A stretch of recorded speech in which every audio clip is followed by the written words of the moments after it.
और चलिए अब बात कर लेते हैं शराब नीति मामले की, जहां पर अब ये साफ नजर आ रहा है कि अरविंद केजरीवाल की मुश्किलें थमने का नाम ही नहीं ले रही। बता दें कि ईडी ने दिल्ली के मुख्यमंत्री अरविंद केजरीवाल को एक बार फिर समन भेजा है। दिल्ली जल बोर्ड से जुड़े केस में ये समन भेजा गया है।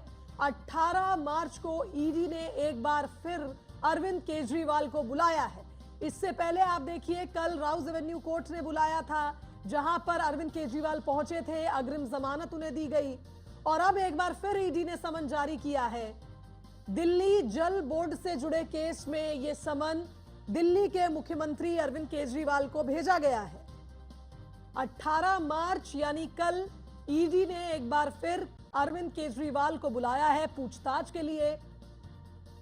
लगातार जिस तरह से अरविंद केजरीवाल के खिलाफ समन जारी हो रहे हैं, यह साफ नजर आ रहा है कि अरविंद केजरीवाल की मुश्किलें थम नहीं रही हैं, या ये कहें कि अरविंद केजरीवाल की मुश्किलें हर दिन बढ़ती ही जा रही हैं। ईडी ने केजरीवाल को एक बार फिर समन भेजा है। दिल्ली जल बोर्ड से जुड़े केस में यह समन भेजा गया है और 18 मार्च यानी कल ईडी ने अरविंद केजरीवाल को बुलाया है पूछताछ के लिए। चलिए अधिक जानकारी के साथ संवाददाता पीयूष हमारे फोन लाइन पर जुड़ गए, उनका रुख कर लेते हैं। पीयूष, लगातार जिस तरह से समन जारी हो रहे हैं, और भी ज्यादा मुश्किलें बढ़ रही हैं अरविंद केजरीवाल की।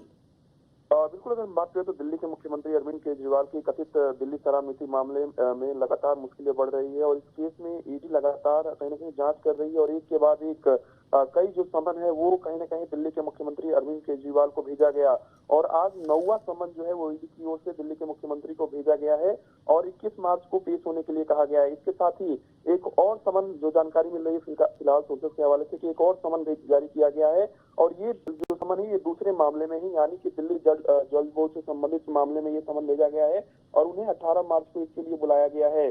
सबसे बड़ी बात है कि आपने देखा होगा कि केंद्रीय एजेंसी ने किस तरीके से इस पूरे मामले में पहला जो समन है वो 21 नवंबर, फिर 3 जनवरी, फिर 18 जनवरी, फिर 2 फरवरी, फिर 19 फरवरी, 26 फरवरी और 4 मार्च को समन जारी किया था। दिल्ली के मुख्यमंत्री लगातार कहीं न कहीं कोई ना कोई बहाना बनाते रहे और ईडी के समक्ष पूछताछ के लिए पेश नहीं हुए। इसके बाद ये पूरा मामला कोर्ट में गया। आखिरकार अरविंद केजरीवाल को कल फिजिकली रूप से यानी कि व्यक्तिगत रूप से राउज एवेन्यू कोर्ट में पेश होना पड़ा था।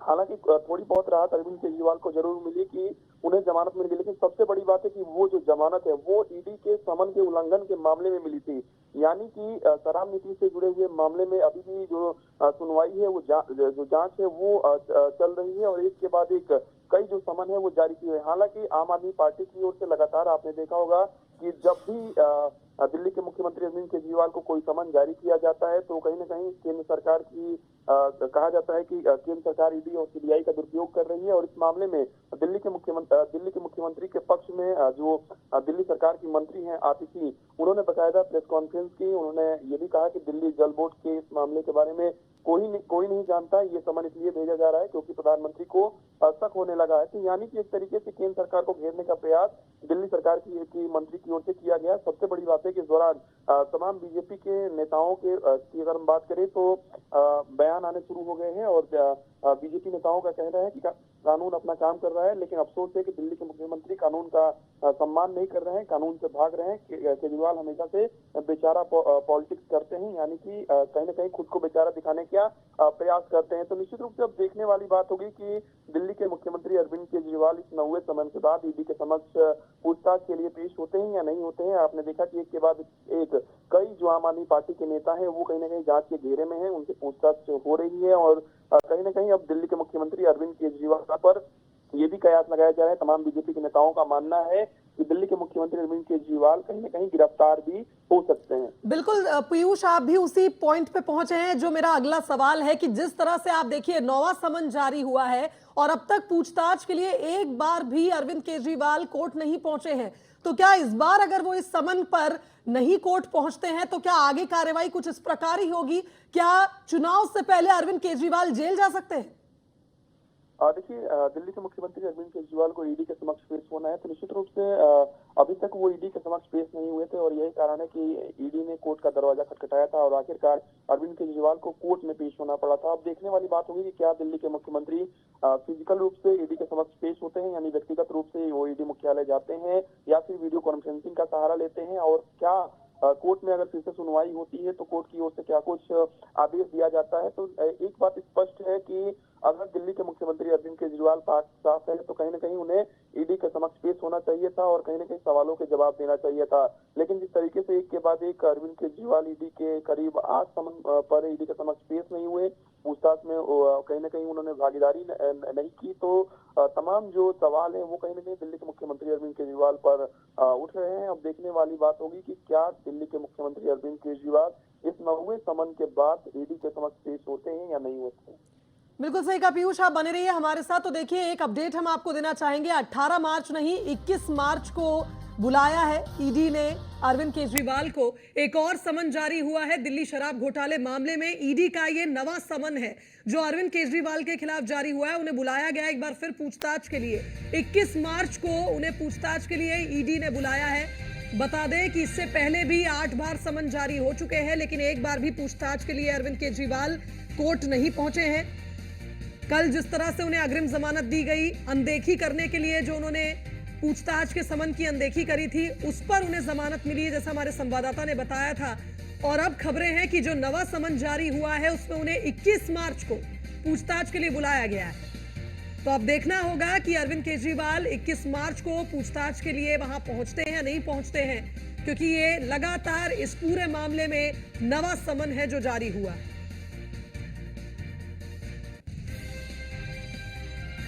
तो शराब घोटाला मामले से जुड़े मनी लॉन्ड्रिंग के केस में पूछताछ के लिए एक बार फिर दिल्ली के मुख्यमंत्री अरविंद केजरीवाल को बुलाया गया है।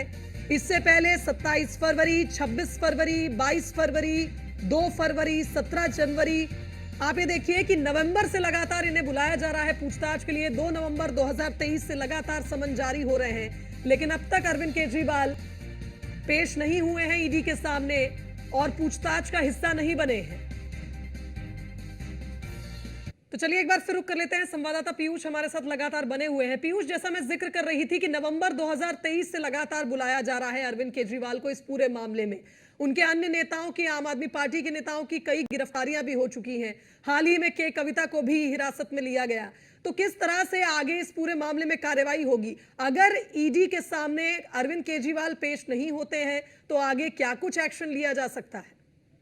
देखिए, सबसे बड़ी बात है कि लगातार अगर आप कोर्ट की अवहेलना करेंगे, कोर्ट के आदेश की अवहेलना करेंगे या किसी केंद्रीय जांच एजेंसी के समक्ष पेश नहीं होंगे, तो निश्चित रूप से केंद्रीय जांच एजेंसियों के पास विकल्प रहता है कि वो कोर्ट का दरवाजा खटखटाए। अगर कोर्ट आदेश कोई देता है और अगर आप कोर्ट का आदेश नहीं मानते हैं तो निश्चित रूप से कोर्ट के पास कई विकल्प होते हैं और कोर्ट ये भी आदेश दे सकती है कि अगर वो जांच में सहयोग नहीं कर रहे हैं तो उन्हें गिरफ्तार किया जाए। हालांकि ये पूरा मामला कोर्ट पर निर्भर करता है कि कोर्ट क्या कुछ आदेश देता है या कोर्ट क्या कुछ सुनवाई करता है। लेकिन एक बात स्पष्ट है कि यही दिल्ली के मुख्यमंत्री अरविंद केजरीवाल हैं जो मुख्यमंत्री बनने से पहले अपने आप को कहीं ना कहीं आम आदमी बताते थे और किसी भी तरीके से कोई भी सुविधा लेने से इनकार करते थे। आज जब और पीयूष, एक सवाल यहाँ पर यह भी बनता है कि अगर अरविंद केजरीवाल लगातार ये कह रहे हैं कि वो सही है और उनसे पूछताछ एक तरह से जबरदस्ती की जा रही है, तो फिर सवाल यही उठता है कि नवा समन जारी हुआ, आखिर 9 बार उन्हें क्यों बुलाना पड़ा? पहली बार में ही वो चले जाते।